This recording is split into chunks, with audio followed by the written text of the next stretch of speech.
Welcome back, ladies and gentlemen. This is going to be round 2 of the Game Cafe Midseason Showdown in Independence, Missouri. This round, we're bringing Josh Adams, or FeintGWP, on Twitter, versus Ben Romas, who goes by Tapu Nani on Twitter. A new player in the area says it is his first year competing in VGC, has taken a win in this tournament, which is a small field of mostly strong players. So clearly he's got something to show. So on your screen, on the left side, we see Josh's team, which consists of Cresselia, Groudon, Amoonguss, Incineroar, Tapu Koko, and Rayquaza. And on the right side, Ben's team consisting of Kyogre, the electric mouse from Gen 7, I'll think of its name eventually, Landorus, Therian form, Rayquaza, Tapu Koko, and Milotic. So Milotic, definitely an interesting choice here. Haven't seen a whole lot of it, but due to the prevalence of Incineroar and its ability to spread like Icy Wind, potential Mirror Coats with its very, very large special bulk. Oh, Togedemaru, that's the name of the dang thing. As I said earlier, guys, I've been out of the game for a little bit, so my knowledge is a little lacking sometimes, and I apologize for that. So both players have gone ahead and locked in their choices here as we're jumping into turn 1.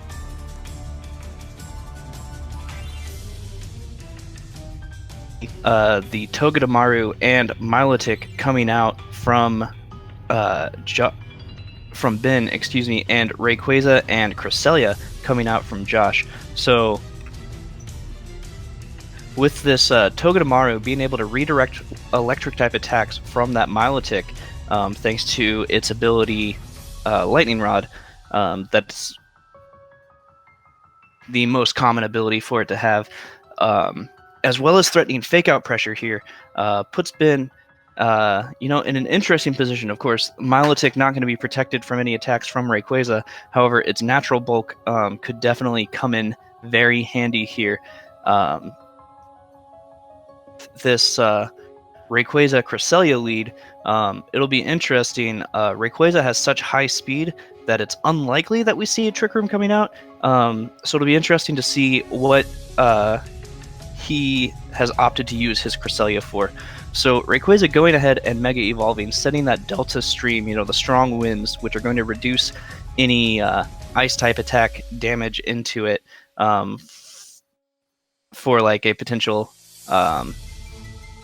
Ice Beam coming out from that Milotic, as Fake Out goes into the Cresselia, preventing any moves from Cresselia, as an Icy Wind does come out. However, Josh did protect his Rayquaza, so no damage coming there. So Cresselia now at -1 speed is going to be slower than that Milotic. And Rayquaza, of course, being at full power here. However, Cresselia not worried about the speed drop as it goes for a Helping Hand, which does have +5 priority, as Milotic goes for a Protect. So if this is an attack into the Milotic, which it is, taking 0 damage, as Nuzzle comes out into this Rayquaza, which is going to severely neuter its very high speed, as Paralysis does drop its speed in half, meaning that Milotic is likely than the Rayquaza now. Of course, will be protected thanks to the strong winds from this Milotic has, but it's not in a great spot, especially like this turn, as well as going into later turns. So it will be interesting to see how Josh adapts to that, and how he's going to be able to finish out this match. So seeing that Helping Hand was big, though, as Cresselia can really help Rayquaza to deal a ton of damage. As Rayquaza goes for a Protect, not sure, it did look like Josh was running really low on time there.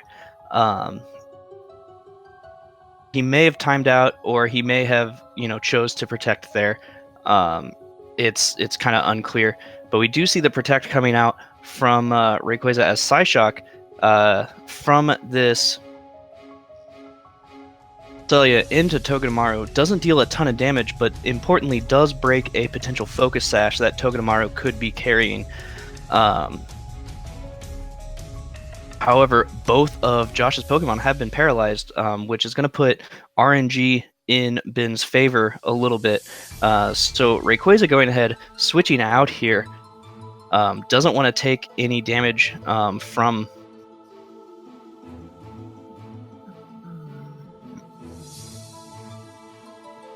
Wind into Groudon, who is going to be, potentially hampered by a... but at least thanks to the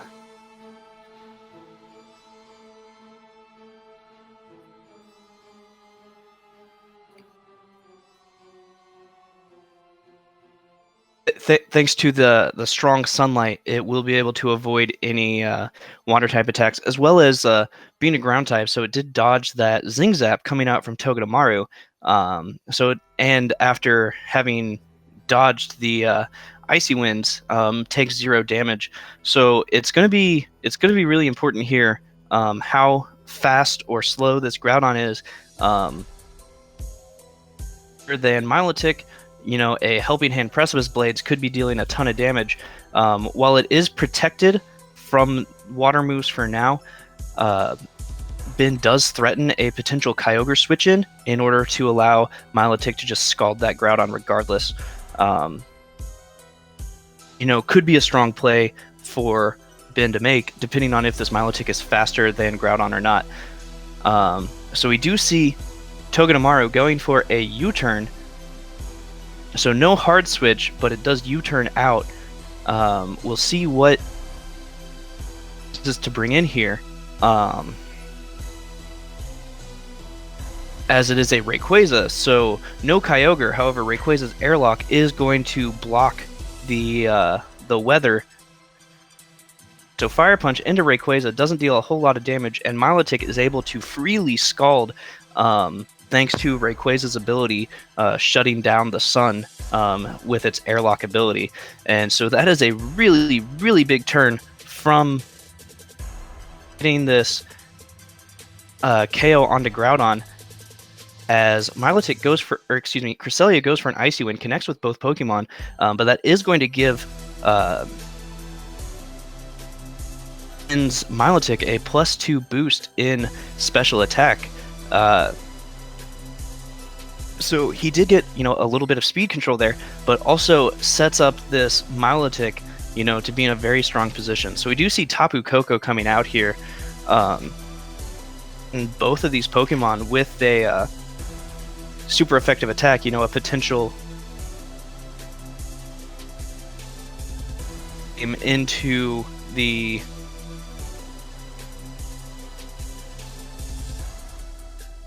Rayquaza slot, or an electric attack of any sort, Thunderbolt, Gigavolt, Havoc, Wild Charge into this Milotic. But Josh is going to have to be careful due to the threat of a potential Togedemaru switch in to block that electric attack, putting this Milotic just in a really strong position. It seems to be doing a lot of work in this game.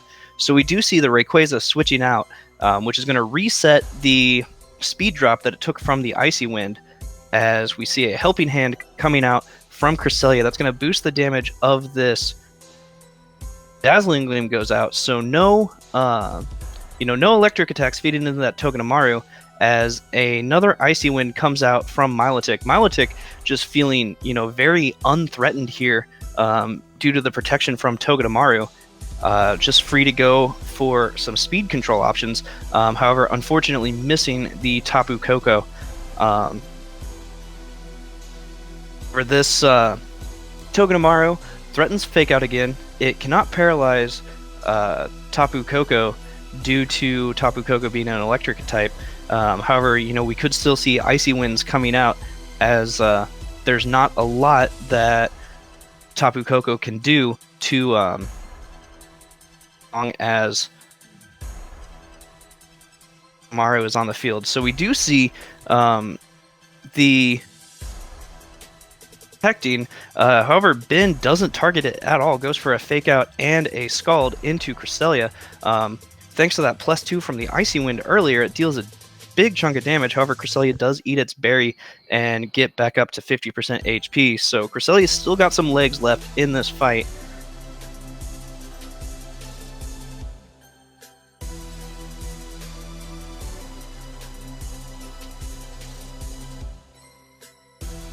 Yeah, Cresselia still has some legs left in this fight to potentially do some more support things. But Ben is just really controlling the field with this Milotic. You know, he's maintaining speed control, which is really big. And Milotic is just so threatening to everything that Josh has remaining. So we do see an Icy Wind coming out from Milotic. Even at +2, it doesn't deal a ton of damage to this Rayquaza, thanks to the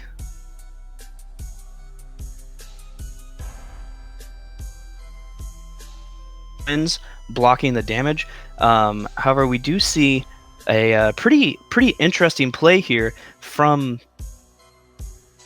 going for that skill swap into Togedemaru. That's going to remove its Lightning Rod ability, meaning that if Ben can get his Tapu Koko back on the field without taking any damage, or without Togedemaru getting a chance to switch out, he would be able to get some damage onto that Milotic with his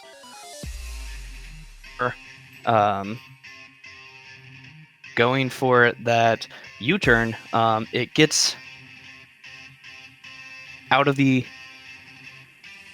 ability when it comes back in, so it will have Lightning Rod again as an Icy Wind connects with the Rayquaza, picking up the KO. So it's going to be, Tapu Koko versus the world for Josh, and especially with that Togedemaru being able to redirect any electric type attacks, that's going to be a pretty tall order for this Tapu Koko to bring back this game.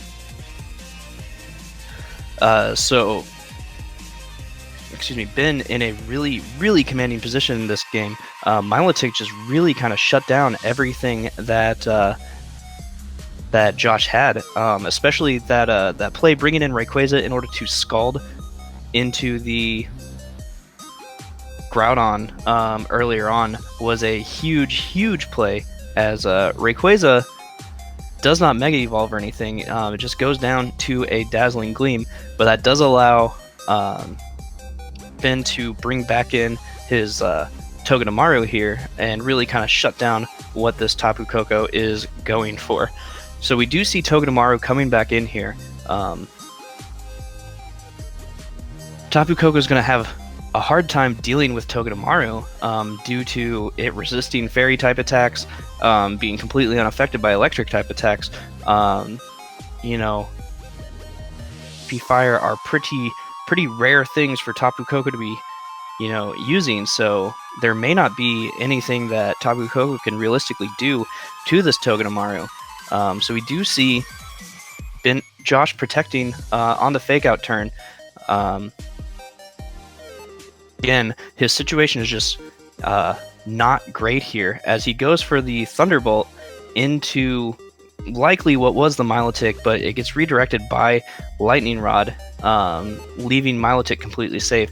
As a Zing Zap connects, doesn't deal a ton of damage, and an Icy Wind does come out, this time connecting with the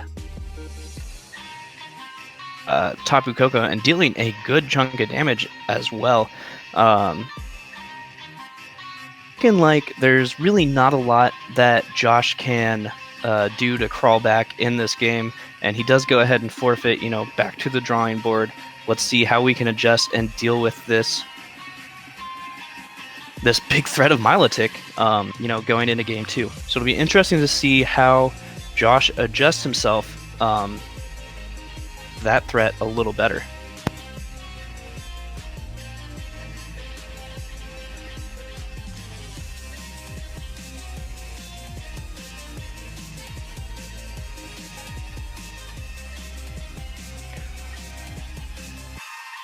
jumping into team preview for game 2. In that last game, we didn't see the 4th Pokemon that Ben brought, which is pretty good information concealment for him.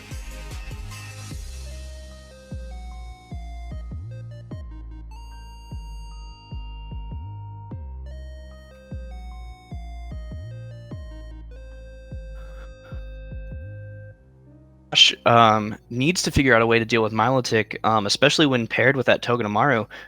It's very threatening for Josh's team. So we do see both players are locked in, ready to go.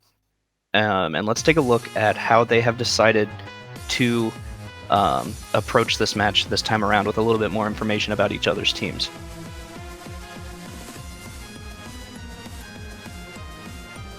So we do see Josh going with Rayquaza Amoonguss versus...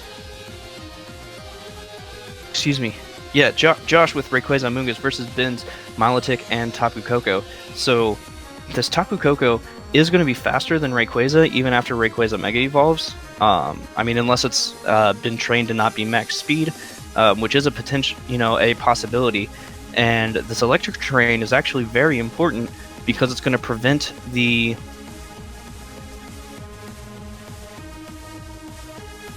It's going to prevent Amoonguss from firing off any spores into Milotic, which is something that I'm sure Josh really wishes he could do after all the damage that Milotic did last game. Wanting to try and shut it down just a little bit. So we do see Groudon coming in here for the Rayquaza slot, be immune to any electric type attacks, and also resisting any fairy type attacks. So a good defensive switch in there from Josh, especially if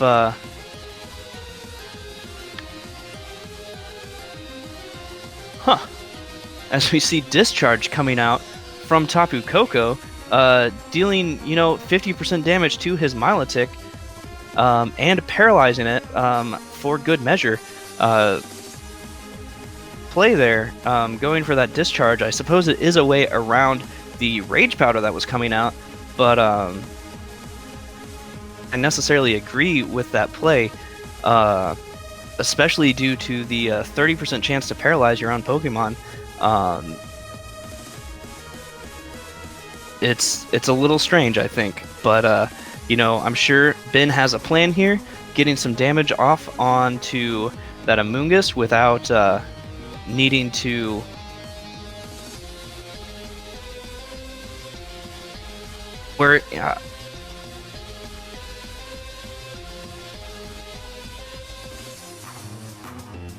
yeah, so he got some damage off on Amoonguss, but it's pretty inconsequential, as due to that paralysis, Milotic, even after the Icy Wind, was slower than Groudon, and Josh picks up a double KO with Precipice Blades connecting on both Pokemon. So we do see Togedemaru coming in here next to Rayquaza. Maru, of course, is going to be very threatened by this Groudon. Both a fire type or a ground type attack going to deal a ton of damage. One benefit that Ben does have is that he taunted the Amoonguss, which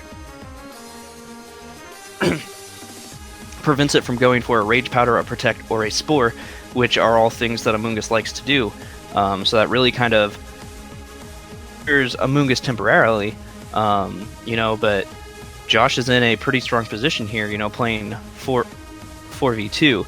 So we do see Cresselia coming in for that Amoonguss slot as Rayquaza goes ahead and Mega Evolves, going to completely eliminate this Sun from Groudon,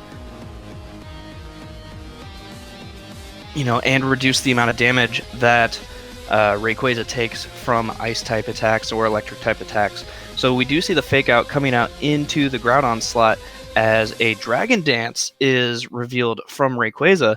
So this game is certainly not over. Rayquaza going for a Dragon Dance, that's going to put it faster than Josh's Rayquaza now. It's going to put it faster than everything, as well as boosting its damage. Massive attack stat. So that's still a pretty pretty good position to be in, you know, despite playing a little bit from behind, as we do see Amoonguss switch in here where the Groudon was, as a Dragon Ascent comes out. This is going to come off of +1 attack into the Cresselia. However, it's just not quite enough to pick up the KO, as you know, right around 75% damage, allowing Cresselia to eat its berry, as Togedemaru goes for a U-turn.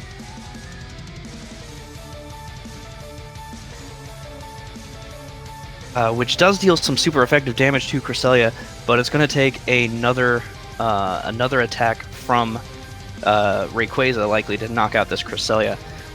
So Josh in, you know, a little bit of a precarious position, right? So this Rayquaza is still at +1 attack and neutral speed, so it's still going to be, you know, extremely fast. However, it's almost guaranteed to be forced to target this Amoonguss with a Rage Powder coming out. But that doesn't, you know, that doesn't necessarily. We don't see a Rage Powder. However, it looks like Rayquaza targeted the Amoonguss anyways, so that's going to pick up a KO there with that +1 Dragon Ascent. You know, massive attack, massive base power of the move, as well as being super effective. Not a problem. So we do see a Nuzzle coming out into Cresselia, as Cresselia goes for a Psyshock into the Togedemaru slot to break its sash. Of course, is still threatening, you know, a lot of damage. It is at +1 attack still, and you know, it's only taken one Icy Wind, so it's still going to be at full speed thanks to that Dragon Dance. You know, so we could be seeing a potential speed tie here. A +1 Dragon Ascent into Rayquaza could still deal a lot of damage. You got to play that 50-50 with speed ties. However, of course, this Togedemaru, you know, could potentially go for the Nuzzle into, you know, to turn that speed tie in Josh's advantage. However, we do see the Dragon Ascent connecting with Josh's Cresselia, so picking up a KO. So now it's going to be Groudon and Rayquaza versus Rayquaza and Togedemaru. So this turn is going to come into a lot of, you know, who's faster than who. Are both of these Rayquazas max speed or not? You know, because if they're not, then, you know, the faster Rayquaza should be able to pick up the KO here. That +1 attack. Josh is because Ben's Rayquaza is at like -3 defense at this point. So another big thing here is going to be if a +1 Dragon Ascent pick up the KO on Groudon, but certainly not impossible to pick up the KO, you know, especially with a critical hit or something, which is something you always have to take into account. So we do see Josh Mega Evolving his Rayquaza, and now we'll see which Rayquaza is faster. So not playing any games with speed ties, going for an extreme speed, which is going to be +2 priority, outspeeding you know, any neutral priority moves from Rayquaza, as Fire Punch connects with the Togedemaru to pick up the KO for game. And so now, for the second time today, you know, 2 for 2, we're going into Game 3 for the set, which is always really exciting, opinion at least. So, you know, Josh built a little bit of a better game plan there to deal with Milotic, and of course helped out by some RNG on that paralysis for sure.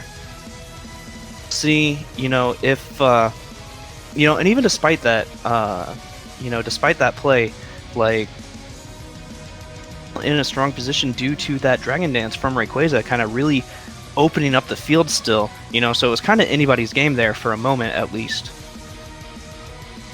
We'll see, you know, if players are trying to stick to their guns or if they're a little bit in this this coming game.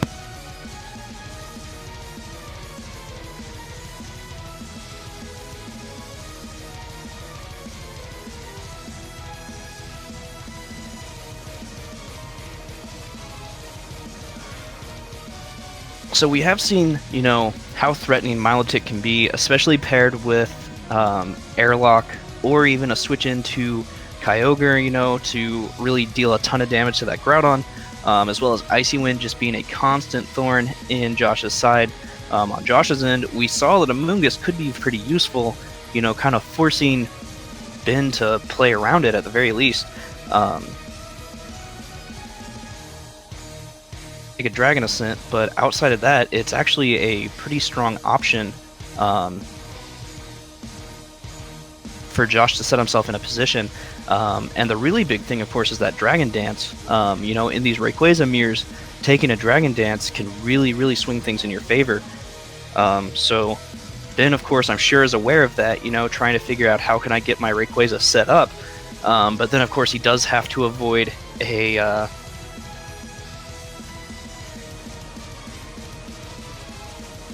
extreme speed after taking a couple of Dragon Ascents. So we do see Josh kind of thrown back to game 1 with this Cresselia Rayquaza, and Ben going for the Rayquaza Togedemaru here, you know, with a fake out, you know, gives himself a good chance to try and set up a Dragon Dance, which could, of course, you know, would put him in a very strong position right away with the extra damage. But of course, he does have to watch out for damage he could be taking from Josh's Rayquaza or an Icy Wind, kind of unsetting that speed boost, you know, leaving them still in that speed tie situation. Josh's Rayquaza first, which could be indicative of a speed tie, could be indicative that Josh's Rayquaza is faster. You know, it's really unclear at this point. We haven't seen enough mirrors with them. So we do see Helping Hand coming out from Cresselia as the fake out goes into the Cresselia slot. So that is a huge turn for Josh there. Helping Hand being +5 priority is going to be faster than the +1, or excuse me, +3 from fake out. Goodness. So that gets him a, you know, almost free Dragon Ascent into Rayquaza, you know, bringing it down to its Focus Sash. However, now that this Rayquaza is at +1, now that Ben's Rayquaza is at +1 and Josh's Rayquaza is at -1 defense, you know, extreme speed there could be very telling. There's potential for a lot of damage here as Rayquaza goes for a Protect, wants to avoid taking that extreme speed for this turn as Amoonguss comes in. So Amoonguss doesn't really care about that. You know, it's already very slow. The only thing it's worried about is, you know, potentially being paralyzed here for not being able to Rage Powder. So that Icy Wind connects with the Togedemaru, doesn't do a lot of damage, but again, it does potentially break a Focus Sash. Josh has played fairly smart, you know, pretty confident that Focus Sash is on that, but I guess now that we've seen that Rayquaza is holding it, you know, those turns that he's tried to damage the Togedemaru in order to put it hasn't been something he's needed to worry about. So we do see this Dragon Ascent coming out from Rayquaza into the Amoonguss at +1 attack. You know, Amoonguss doesn't stand a chance there. And we do see the Nuzzle coming out from Togedemaru into Cresselia. So this paralysis could be big as Cresselia is not gets the Icy Wind off and connects with both Pokemon. So finishes off that Icy or that into its Focus Sash, you know, only needed to deal 1 damage. So that's a big KO, and this Togedemaru is now at -2, which is actually really big due to, you know, it's going to be slower than Josh's Groudon if he brought it. It's going to be slower probably than his if he brought it, as we do see Kyogre coming in here, and this is going to be another big turn because depending on the speeds here, whichever Primal takes weather priority is going to be very, very big here, of course. So we do see that Josh's Groudon is faster than, not necessarily faster, of course. They both have the same base speed, so Kyogre could, of course, just be a speed tie. And having lost that speed tie, which is sort of a win in this sense because it allows Kyogre to use water moves, at least for this turn. So, of course, that Togedemaru is going to be very threatened by a Precipice Blades, you know, so long as it connects. But, of course, Groudon does not want to take a water move in the heavy rain that Kyogre sets.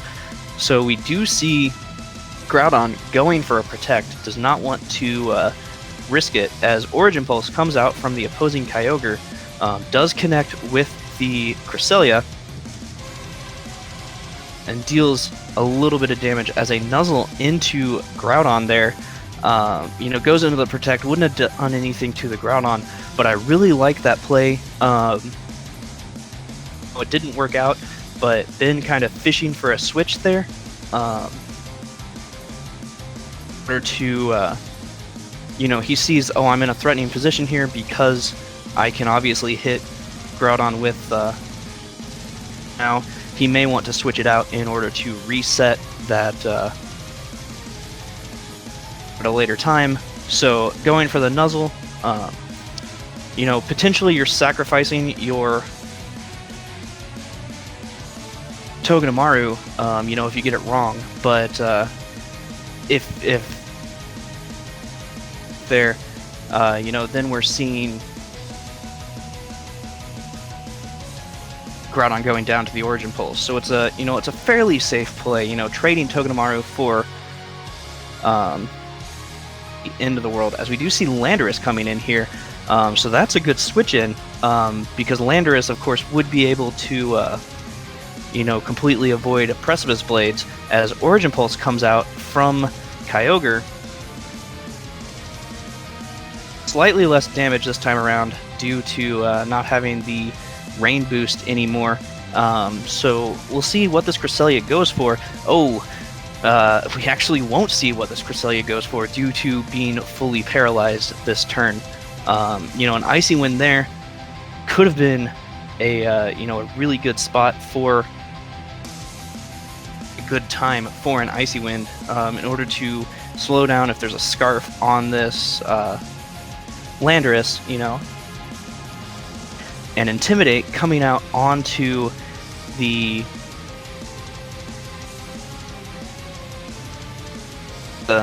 which is going to be big, of course, as, you know, had it not been intimidated, would have been able to pick up the KO there with the Helping Hand into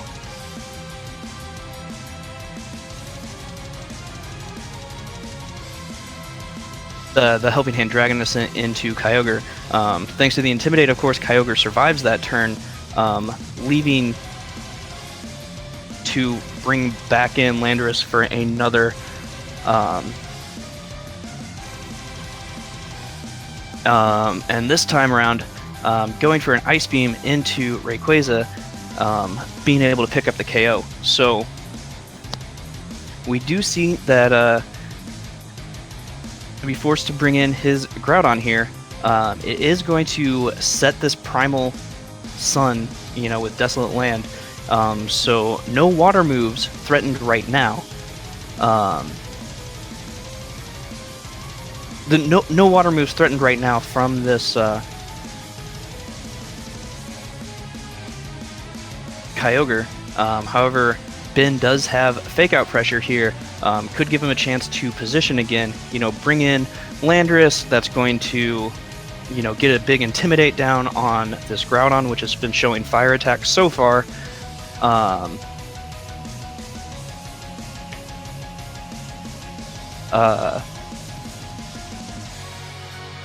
Landorus switching in for Groudon, so we'll see where this Fake Out goes. So we do see Helping Hand coming out from Cresselia as a U-turn from Togedemaru, rather than going for a Fake Out. So this Kyogre is coming in. You know, if there's a Presby's Blades, as long as it connects, it should be enough to pick up the KO. But, you know, Landorus is going to take 0 damage from that regardless. And with Kyogre switching in, you know, if the Fire Punch, which he did, you know, that's going to deal 0 damage as well. So that's a really, really good turn for Ben there. He's able to get his Kyogre in without taking any damage. Landorus has came in as well. Going to be able to threaten a lot of damage onto this Groudon, especially with heavy rain being active. Doesn't have to fear a fire type attack. So Ben's in a strong position here. Of course, we have seen the skill swap from Cresselia. Could be a way for Josh to get that Primal Sun back up, but with Cresselia being on such low HP and paralyzed, there's a good chance that he's not able to accomplish that on this turn. So we do see Groudon going for the Protect as a what is it, Z Ground? I forget what it's called. You know, from this Landorus going into that Groudon. So that is going to weaken a lot of damage from the attack, but Groudon's still going to take a decent chunk from it.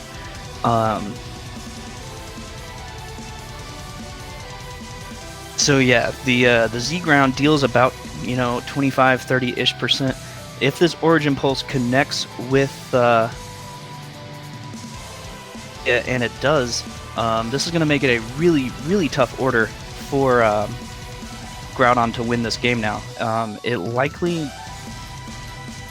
Slide or something, Rock Tomb even, as a way to hit this Landorus, but you know, it's got to face the Landorus, which can hit it super effectively, as well as the Kyogre, which can hit it super effectively, which of course is a, you know, a big ask for Groudon. We'll see if Josh has the tools, but it's kind of looking like Ben's in the driver's seat right here, as Kyogre goes for a Protect, wants to keep that rain active for as long as it can, and protects itself from Landorus's Earthquake, which of course is going to be big. So we do see the Earthquake, you know, misses the KO there on Groudon, but Presby's Blades going into the Protect of Kyogre, and you know, not doing any damage to Landorus thanks to its flying typing, making it immune to ground type attacks. You know, it looks like this is curtains for poor Groudon. He sure tried. Slide coming out, and that is enough to pick up the KO on Groudon. So that sends Ben Romas, you know, to 2-0 in this tournament. A really strong display there. That's been getting to see Milotic and how threatening it was, as well as the Landorus, who's plagued the format. I say plagued, you know, he's just been like king of so many VGC formats, but we don't see him a whole lot in these restricted formats.